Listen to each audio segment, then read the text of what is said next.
Bom, vamos seguir aqui falando de assuntos importantes para o Brasil. A Polícia Federal deflagrou nesta quarta-feira a Operação Oitavo Mandamento, em São Mateus, lá em São Paulo, para combater a produção e disseminação de fake news eleitorais.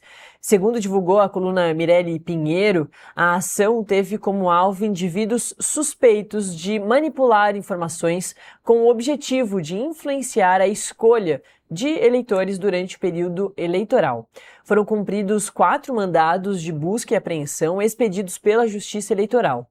Os investigados podem responder por crimes previstos no Código Eleitoral que tratam da divulgação de fatos inverídicos capazes de afetar a decisão do eleitor e a difamação eleitoral. As penas somadas podem ultrapassar 2 anos de prisão. O nome da operação faz referência ao oitavo mandamento bíblico, que proíbe, abre aspas, prestar falso testemunho contra o próximo, fecha aspas, em alusão à prática de difusão de informações falsas. Segundo o APF, o objetivo é assegurar a integridade do processo democrático e coibir práticas que comprometem a lisura das eleições. Por isso mesmo que eu chamo o também advogado, mestre em direito político, o Adriano Alves, para a gente conversar um pouquinho sobre esse caso e a importância de se falar sobre o combate às fake news. Adriano, seja muito bem-vindo, bom dia, ótimo falar contigo aqui no Acorda Metrópolis, principalmente sobre um assunto tão importante. Qual a importância dessa operação? E já aproveito para emendar mais uma perguntinha conforme a gente vai chegando próximo de eleição, a gente tem uma eleição importante, nacional, daqui 1 ano e pouquinho, esses crimes eleitorais, e principalmente de fake news agora, aumentam?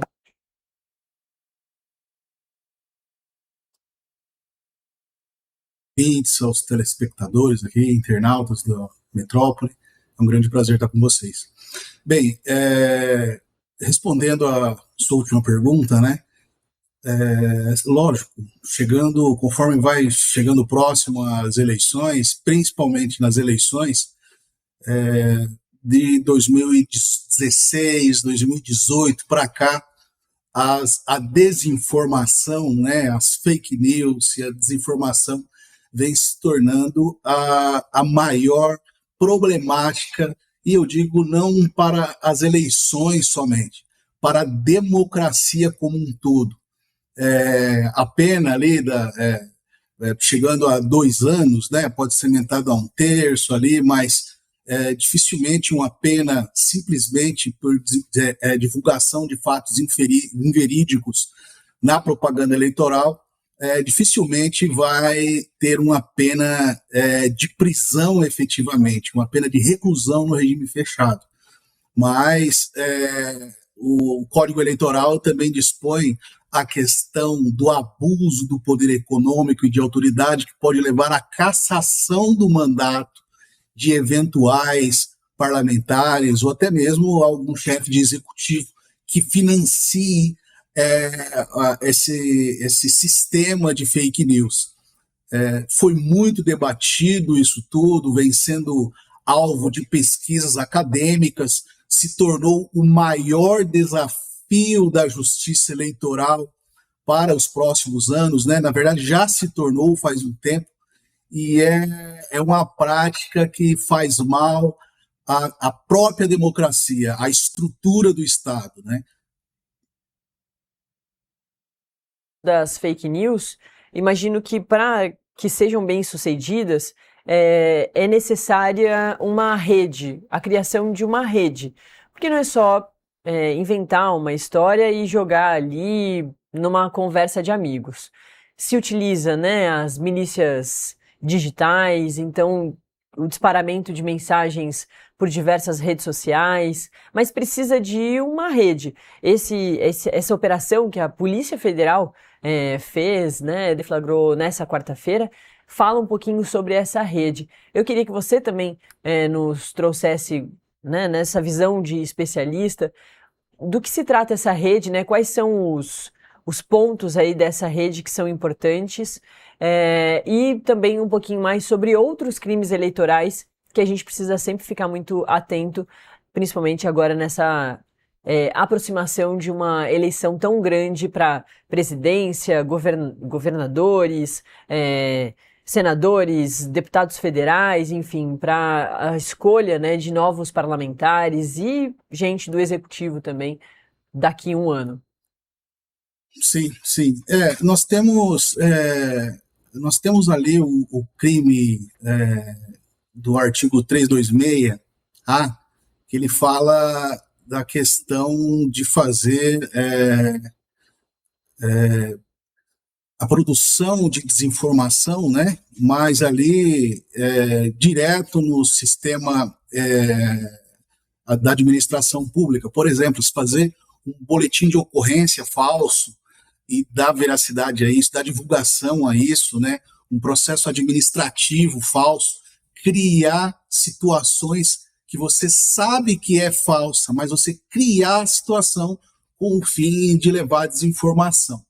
Nessa linha aí, esse crime pode ser até de 8 anos, mais de prisão, mas nós precisamos destacar que a desinformação, o tipo de desinformação que a Polícia Federal está investigando, né, principalmente com essa operação, o Oitavo Mandamento, sabe, Natália, é o pior crime que pode existir contra a democracia, porque esses crimes de desinformação, ele leva as pessoas a acreditar em algo que não é real, e depois que um grupo de pessoas, ou a sociedade, ou que seja uma pessoa, depois que ela começou a acreditar naquilo, para desfazer mentalmente aquela crença, se torna praticamente impossível, porque é você desfazer algo que a pessoa já acredita. Então, mesmo com decisões judiciais para remoção de conteúdo, que é algo que a gente vê muito durante as campanhas eleitorais, né? Decisões judiciais da Justiça Eleitoral para remoção de conteúdo, mesmo removendo esses conteúdos, o mal já foi feito, porque as pessoas já viram aquela notícia não, né? Aquela fake, né? Aquela falsa informação, e para desfazer isso é muito grave. E também nós percebemos ali que de 2016 para cá, 2018 para cá, em decorrência, né, da democratização das redes sociais, da internet, aplicativos de mensagem, realmente existe uma produção massificada de desinformação. É algo organizado, não é mais só aquela coisa de fazer um postzinho e mandar no grupo da família, né, a troca do WhatsApp, não é mais isso. Existe sim no Brasil uma rede, né? Uma não, né? Talvez várias, não se sabe, mas a impressão que dá para nós que atuamos nas eleições, para nós que advogamos, trabalhamos nesses períodos eleitorais, a gente percebe que a massificação de desinformação não pode ser coisa apenas de uma, duas pessoas ali com grande influência. São manobras, são atividades estruturalmente organizadas para esse fim. Então, aí a gente acredita que, dependendo como for, né, a investigação da Polícia Federal e as provas que forem colhidas, isso pode estar, sim, caracterizado, organizado por uma organização criminosa com o fim de produzir desinformação. E aí, Natália, a pena não é mais de 2 anos, a pena já começa a aumentar, e eu creio que possa ter muitas pessoas aí no futuro condenadas e cumprindo prisão em regime fechado em decorrência à divulgação de desinformação, de forma organizada e estruturada. E a gente sabe, né, Adriano, que assim, quando a Polícia Federal vai às ruas fazer a operação, já tem uma investigação ali, né, anterior que justifica a operação. E a partir da operação de mandados de busca e apreensão, recolhem-se provas aí a campo, né, provas que estão ali muitas vezes nas casas, nos escritórios desses envolvidos e investigados, e aí sim o processo todo começa a ser elaborado, né? Porque daí provas ainda mais contundentes são retiradas de aparelhos, celulares, enfim. Então a gente pode ter, com certeza, mais informações a partir, né, dessa operação do Oitavo Mandamento nos próximos dias, nas próximas semanas. Ô, Adriano, ao longo da sua carreira, imagino que você venha vendo algumas mudanças, né? Ou uma situação cada vez pior em relação às fake news. Você já traz isso nas suas respostas, né? O que antes a gente apenas, entre aspas, tinha, né, de crime eleitoral, principalmente a compra ali dos votos, o coronelismo, né, que seguem existindo em diversas regiões do país. Hoje a gente também tem essa situação invisível desse controle do crime nas redes sociais. Você vê dessa forma também que os criminosos têm cada vez mais dispositivos de dar um jeitinho de trabalharem de forma ainda mais massiva, né, atingir mais pessoas através das redes sociais? Com certeza, Natália. O que mais vem, o que mais aumentou, né, eu posso dizer assim, na última década, foi a questão da desinformação. E justamente em decorrência da democratização da internet, né? A gente pode dizer que a internet, as redes sociais, os aplicativos de mensagem fazem parte inevitável desse grande problema. Durante principalmente ali nas eleições de 2012, 2014, quando se falava, por exemplo, em fazer propaganda eleitoral na internet, era algo que não tinha credibilidade fazer isso, né? Então as redes sociais no seu início ali, não era algo sério, era considerado algo que não poderia ter credibilidade.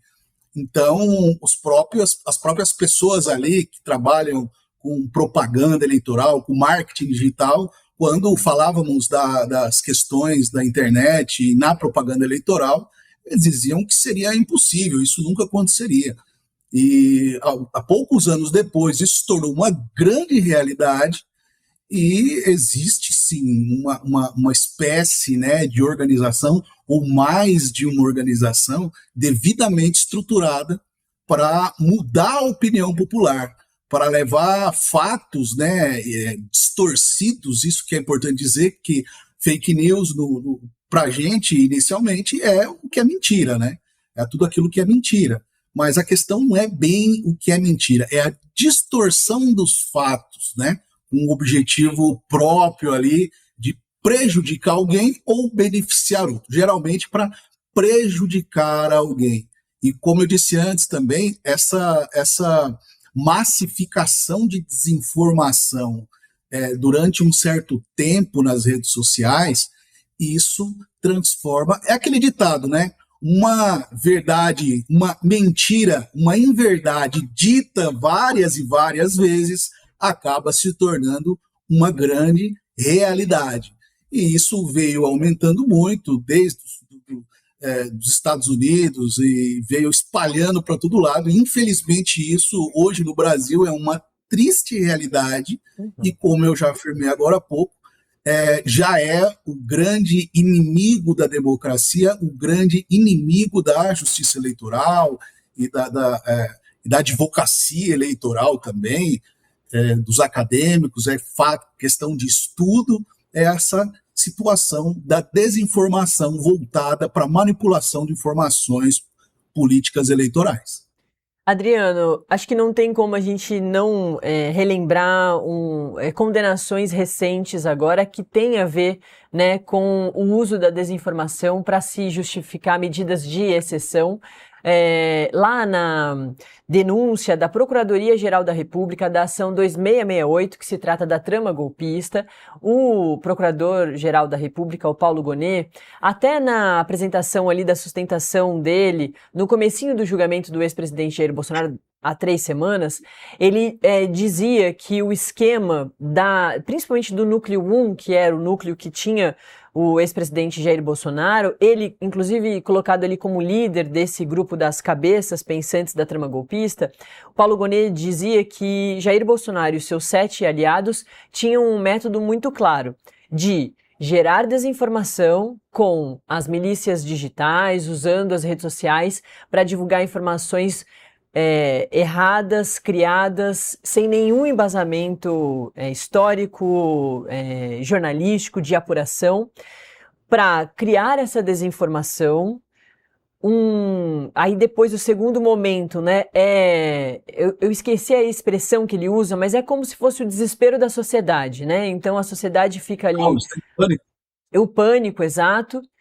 E com isso usa-se medidas, aí isso justifica o uso das medidas de exceção, como por exemplo o golpe de Estado, como por exemplo as tentativas de abolição do Estado Democrático de Direito, a formação, né, enfim, aí depois esse grupo foi formado, né, a partir de uma organização criminosa armada e chega no fim desses atos todos com o 8 de janeiro de 2023, que é a destruição da Praça dos Três Poderes, dos três poderes, para se criar uma nova democracia, um novo governo, uma nova forma de se viver no Brasil. E eu recordo também que o presidente dos Estados Unidos, Donald Trump, utiliza muitas vezes de recursos próximos, né? A gente vem conversando com internacionalistas que trazem essa aproximação. Lá nos Estados Unidos, por exemplo, ontem mesmo a gente falou sobre isso, por causa do discurso do Trump na ONU, que ele justificou jogar as forças nacionais nas ruas de Washington, dizendo que a criminalidade aumentou. E isso não tem nenhuma base nos próprios dados do governo dele, que dizem que a criminalidade diminuiu em Washington. Mas ele informou a população, disse que não se pode mais andar em paz em Washington, por isso mesmo ele colocou as forças nacionais nas ruas. Então também tem uma institucionalização, né, Adriano, de muitas vezes se utilizar das fake news, e é isso que também dificulta a avaliação da população, dos eleitores, voltando, né, para o processo eleitoral, de entender o que está certo e o que está errado, já que muitas vezes a gente tem políticos importantes que falam com muita gente, trazendo as informações erradas, né? Por isso que a população precisa ficar muito atenta. Com certeza, a gente percebe, por isso que eu disse, inclusive, que isso pode ser considerado abuso do poder, abuso do poder econômico, quando financiado por alguém, né, podendo levar à cassação do mandato do parlamentar, do político eleito ali, né, que esteja financiando ou organizando isso tudo. Mas é uma prática, você vê, que não é algo que uma pessoa que não tenha nenhuma relevância no cenário eleitoral vai organizar e vai trabalhar esse tipo de industrialização da desinformação. Isso é bem coisa de quem tem interesse político.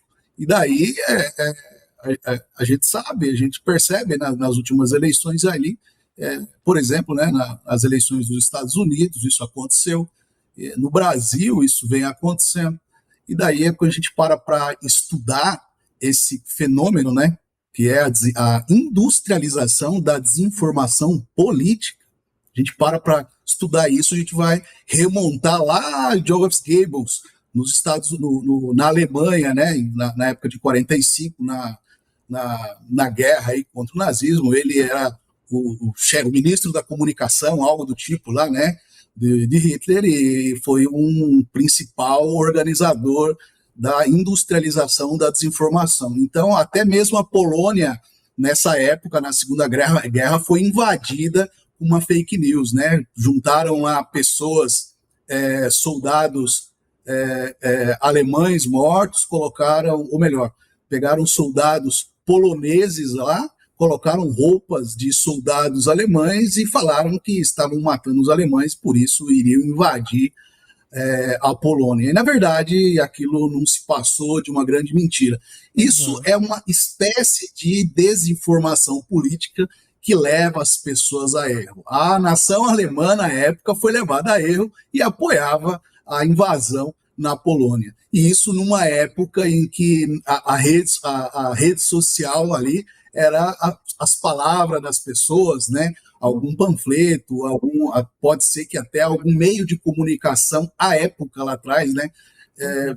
Participasse disso tudo. Mas hoje é típico de redes sociais, é típico de crime, isso demonstra o interesse de conquistar pela mentira. E por mais que a mentira está lá no campo da moral, no campo da ética, quando se trata de eleições, se trata de política, essa mentira também é crime e talvez